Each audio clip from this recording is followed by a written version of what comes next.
BabyBus. Little Red Riding Hood. Little Red Riding Hood was an adorable little girl who always wore a pretty red hood.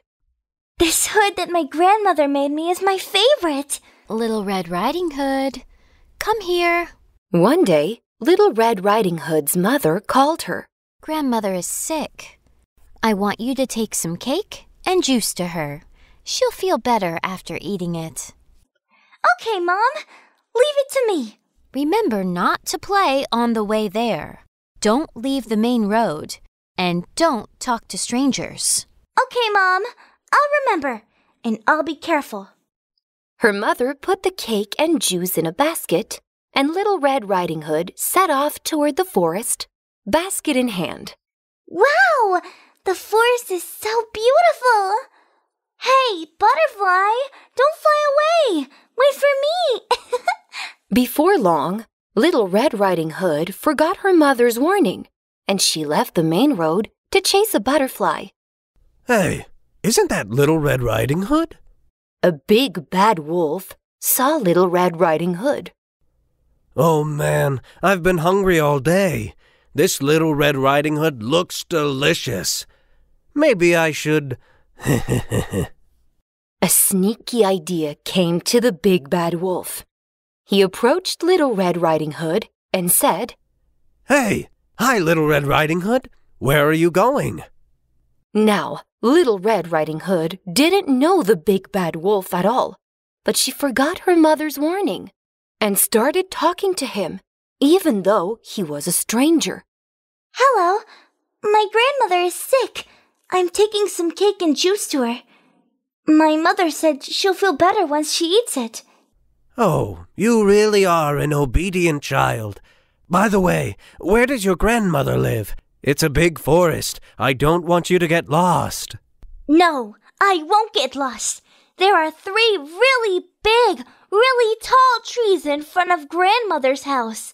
It's very easy to find. The big bad wolf was happy to see that Little Red Riding Hood was so willing to answer all his questions. Oh, yeah.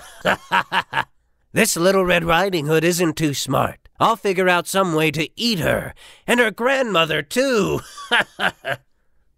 The big bad wolf's eyes darted here and there, and he caught sight of the little pink flower in Little Red Riding Hood's hand. He said, Yes, and I've heard that when a sick person sees a pretty flower, it will put them in an especially good mood, and they'll get well right away. Really? Yeah! Then I'll pick some more for Grandmother. Okay, you pick some more. There's one there, and there. I've got something else I need to do, so I'll be going. Bye-bye. Bye-bye! Little Red Riding Hood listened to the big bad wolf's advice and started picking flowers from beside the path. Without realizing it, she wandered deeper into the forest. Little Red Riding Hood arrived at her grandmother's house. Knock, knock. Grandmother, it's me, Little Red Riding Hood. I brought you cake and juice and a big batch of flowers. Oh, my precious Little Red Riding Hood. The door is not locked. Come in and let Grandmother have a look. Actually, it was the big bad wolf pretending to be Little Red Riding Hood's grandmother. When Little Red Riding Hood had stopped to pick flowers, he had run ahead to Grandmother's house. He had swallowed Grandmother in one bite, then put on her dress and climbed into bed. Oh, my dear Little Red Riding Hood, come here and let Grandmother have a look. Pretending to be Grandmother, the big bad wolf waved Little Red Riding Hood over. Little Red Riding Hood felt something was odd, but she didn't realize there was any danger. Grandmother, why are your ears so big? The better to hear you with, my dear. Grandmother, why are your eyes so big? The better to see you with, my dear. Grandmother, why are your hands so big? The better to hold you with, my dear. Grandmother, why is your mouth so big? The better to eat you with. The big bad wolf jumped out of bed and swallowed Little Red Riding Hood in one gulp. Oh man, it's been a long time since I was so full. Contented, the big bad wolf patted his belly and yawned. I've been tired all day. I'll rest now.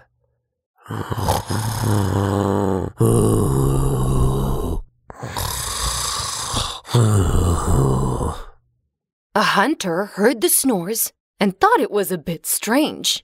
Isn't this Little Red Riding Hood's grandmother's house? She's in bed so early. Is she sick? I better go in and check on her. The hunter opened the door and walked into the room. Hello? Anything wrong? Ah! It's the big bad wolf! The big bad wolf was lying on grandmother's bed with a big snot bubble coming out of his nose. The hunter quickly pulled out his hunting rifle. I'll get rid of you today, you big bad wolf. No, wait! The big bad wolf's belly is so big. Little Red Riding Hood and her grandmother must be in there. I should get them out first. The hunter got a big pair of scissors and cut open the big bad wolf's belly, and Little Red Riding Hood and her grandmother crawled out. Ah, thank you for getting us out, Hunter. It's okay. This bad fellow's always doing bad things in the forest. He must be punished. The hunter put some big stones into the big bad wolf's stomach. The big bad wolf woke up and tried to escape, but the stones in his stomach were so heavy that he fell down and died as soon as he left grandmother's house. It's all right, Little Red Riding Hood and grandmother. You're safe now. I'll go home. The hunter left, and Little Red Riding Hood told her grandmother in a serious tone, Grandmother, I'll listen to Mother from now on. I won't play on the way anymore, and I'll never talk to strangers.